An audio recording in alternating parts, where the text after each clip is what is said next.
All right, so we're working on a '06 Cobalt with the 2.2 Ecotech. It came here because it failed Missouri State inspection here in St. Louis for a bank one, sensor one, heated oxygen sensor failure. So there's quite a few tests you can do with the bi-directional scan tool.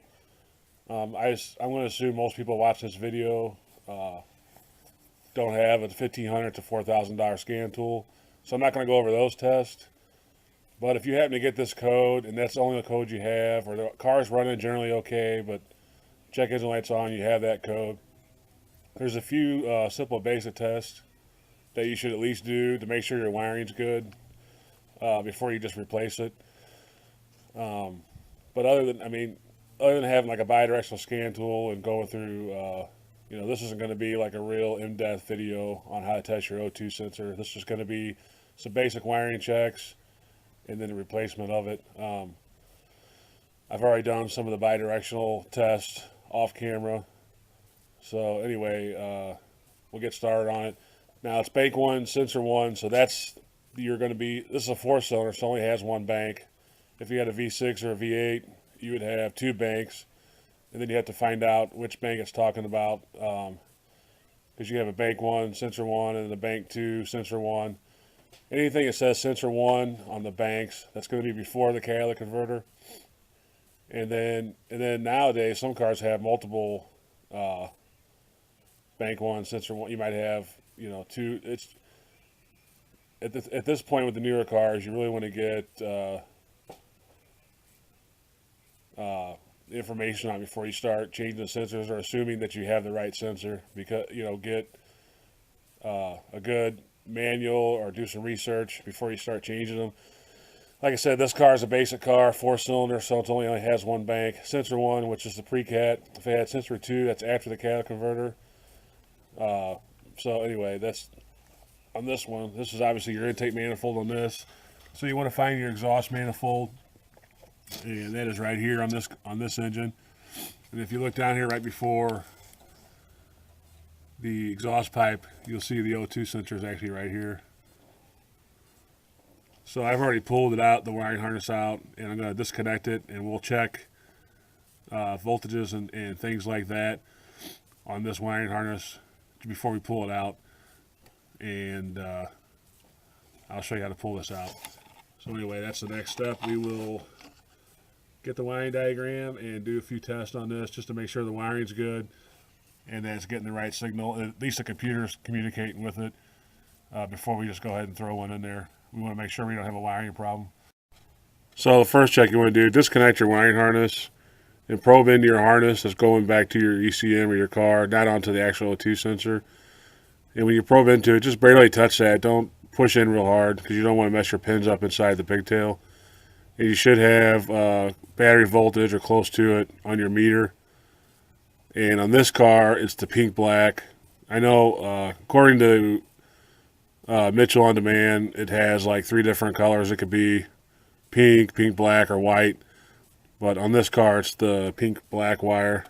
So just probe in, and you should have it's got 12 volts to the battery voltage. So that is good. And next we'll check continuity. Alright, so I got my leads attached to the sensor side, and we're doing a resistance check, and we should have 3 to 15 ohms. And you can see here that we're nowhere near that. So what we're going to do next, I'm going to show you next how to pull this sensor out of this manifold here. Alright, so there's a couple of different O2 sensor tools to get those out. This is the main one that I use all the time. Had it for many years. And they have these. It really just depends on the angle and what you got going on. There's a few other ones. This one kind of off to the side. They both have slots for the wires, so you don't mangle the wires up when you take them out. See, there's a big slot there. On this car, like I said, it's an '05 Cobalt. We're going to have to remove this shield here. I can't get either socket over it because this shield goes right up over the O2 sensor. So you have 2 bolts here, and then one down here that's rusty. It'll probably break. And then we'll try to heat it up, and then, well, who knows. And then this will pull off, and that'll give you access to that O2 sensor. All right, so this is what that shield looks when it comes off. Like I said, you got 2 bolts, 1/2 mil, and then there's one here. That one broke off. There was no way that was going to come off without breaking off. They get real rusty. I even soaked it down, heated it, and it still snapped right off. Barely any force at all, so not a big deal. It's just a heat shield, and then these 2 up here will hold it fine. I'm not going to waste my time trying to drill and tap that out. So anyway, that comes off. Then you can see here, you got clear access to the O2 sensor. So we'll put that socket on and break this loose. Sometimes these can be super tight. It may help sometimes to have the engine up to operating temperature.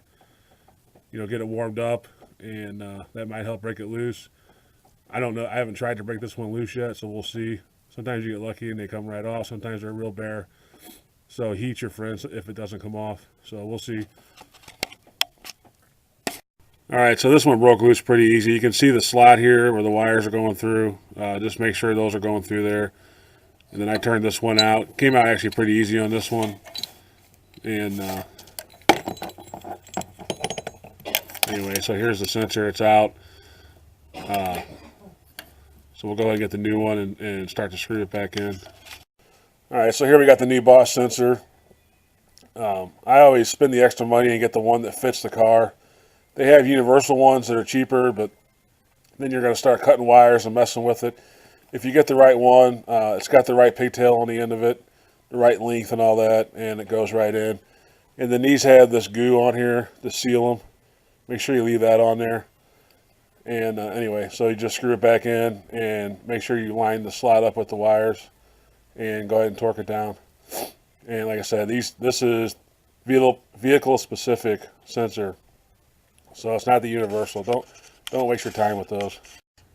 All right, so I went ahead and threaded this back in. You can see my wires are coming out of the slot here. It's almost tight, all the way flush. So anyway, that's all the way flush. So just get your once you get to that point, you know, obviously you just put your ratchet on, torque it down, and then hook your pigtail back up. All right, so you can see that shield's back on and it's done. So basically, this video is just kind of show you how to replace a sensor on this Cobalt. As far as testing goes, each car is going to be different. From what I understand, some of these cars coming out soon will have an O2 sensor for each cylinder. So the manufacturers are really wanting to fine tune and keep an eye on the air fuel coming out of there. So the best thing, if you have an O2 problem, look up. I mean, there's several different tests you can do on these. Even on this car with the 4-wire, you know, there's several different tests you can do. Propane and starting it up and getting operating temperature and checking. Anyway, this car's got about 100,000 miles on it. It's the only issue it has. And we did a few tests just to make sure it's getting the power, and it is. So, you know, we're basically just going to change that out. But if you had several other codes or other codes with it, or you suspect there's other problems, that's when you want to go really deep and follow your manual or whatever you have available to you to do the rest of the other test. Like I said, this is kind of just a quick, easy overview of how to change the O2 sensor, make one and sensor one on a Cobalt.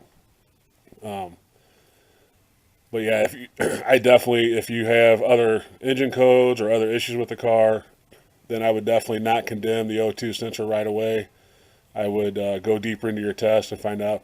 And like I said, a lot of the tests on these, you have to have a bi-directional scan tool now. So, you know, it is what it is with that. So anyway, I guess that wraps it up for this one. I still got to change the oil and do a few things to it. But after we get that done, we'll go ahead and get this hoopty back on the road. We'll clear the codes and let it drive a little bit, and then it should pass Missouri inspections and get this hoopty legal and back on the road.